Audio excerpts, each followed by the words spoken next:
What if you were never disconnected at all? Just distracted from where your soul lives. Not above you, not outside of you, but within you.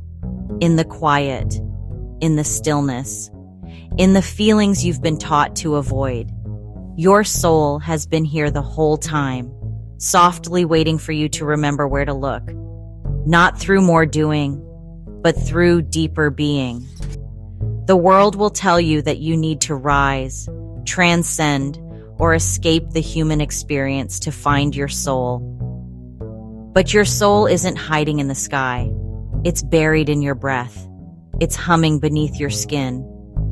And the only reason it feels lost is because you stopped listening to where it speaks. This is not about seeking more. It's about remembering differently. Because your soul never left. You just forgot how to feel it. You didn't forget your soul because you're weak.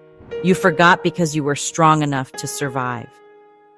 As children, we come in open, radiant, intuitive, fully soul-led. But when the world told us, be quiet, that's too much, or that's not how we do things here, our soul energy had to shrink to fit the room. Over time, we learn to feel less so we can be safe. We learn to think more so we can belong. But in the process, we lose the thread that ties us to who we truly are. We stop trusting the body. We mistrust emotion. We live in our heads, analyzing instead of embodying. This isn't failure, it's conditioning. And now, awareness invites you to remember that what was suppressed is not gone. It's waiting. Your soul didn't disappear. It's been watching, patiently. We often confuse numbness with peace, but they're not the same. Numbness is the absence of feeling, not the presence of peace. It's a survival response, a brilliant adaptation that once helped you navigate a world that couldn't hold your truth. But now, it's keeping you from your wholeness. The longer you live disconnected from your inner world, your body, your emotions, your knowing, the more isolated, anxious, and ungrounded you feel. Because your soul speaks through sensation.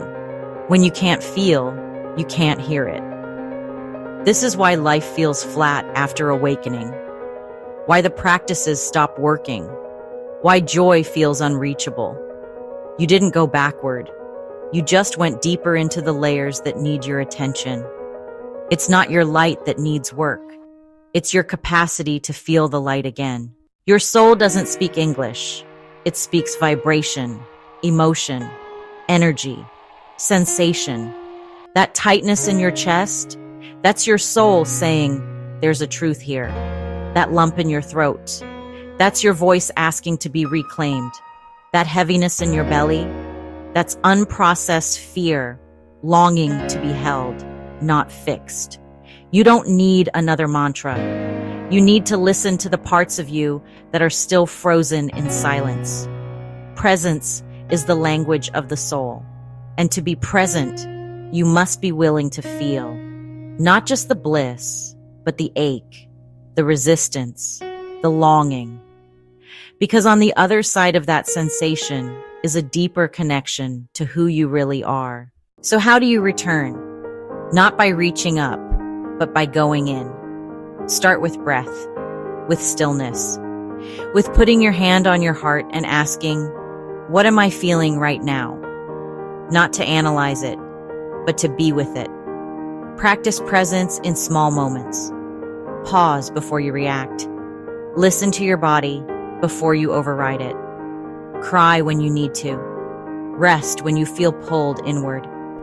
These are sacred acts, not signs of weakness, but portals to the soul. Let the soul come through movement, through tears, through quiet joy, not just through ideas and affirmations. Reconnect not by striving, but by softening. This is how you build a relationship with your soul, not as something outside of you, but something alive within you. You haven't lost your soul. You've just forgotten how to feel it. And now, you're remembering. Every emotion you let back in. Every moment you drop out of your head and into your body. Every time you stop running from discomfort and start listening to it, you take a step closer home. Your soul isn't some distant entity in the clouds. It's woven into your cells, your breath, your voice, your presence. You don't need to ascend to find it. You need to return to it. And that return starts now. If this message stirred something in you, give it a like so others can find it too. And if you want to remember more of who you really are, subscribe and come with me on this journey.